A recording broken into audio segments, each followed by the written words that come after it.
The arrival of the Red Pack to my platform was a moment of joy. I will finally put my hands in some sort of realistic representation of a modern Formula 1. Half of that joy went away when I opened the setup screen. For some reason I can't even make a guess about, someone forgot to give these cars an adjustable rear wing. So we are stuck with cars in a medium downforce setup, something that Formula 1 teams would use in a track like Montreal. After driving a while, I realized it wasn't such a big problem. The cars might be down in performance, but they are really fun to drive like this. They are completely on edge, especially the SF15T. The lack of rear downforce forces you to work extra hard behind the wheel, and to play it safe on the mechanical side of the car. I don't know if these settings will be of any use for PC players. You can always try to see if they are any good with high wing levels. In the current situation with limited options on consoles, this tune gives me loads of confidence to push really hard. If I had to make a guess, I would say the soft springs that I am using won't work all that well after cranking the downforce up, but I have no way to know. Anyway, let's understand exactly where this tune is in terms of speed with a qualifying lap around Barcelona.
I am usually doing meter-high 125s.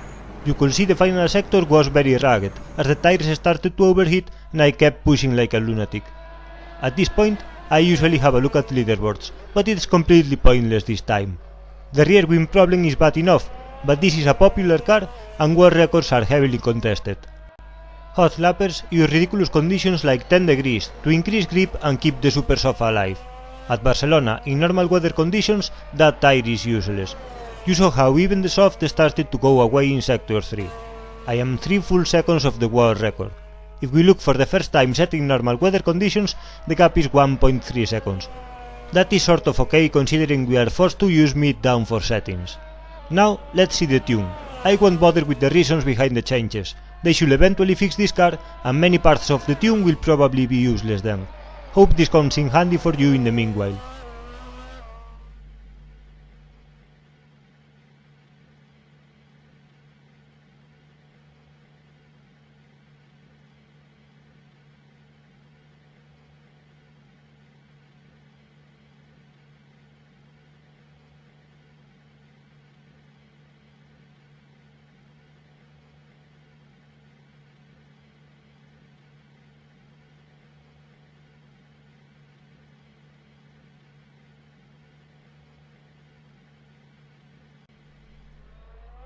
Ride height is pretty much all I touch across different tracks.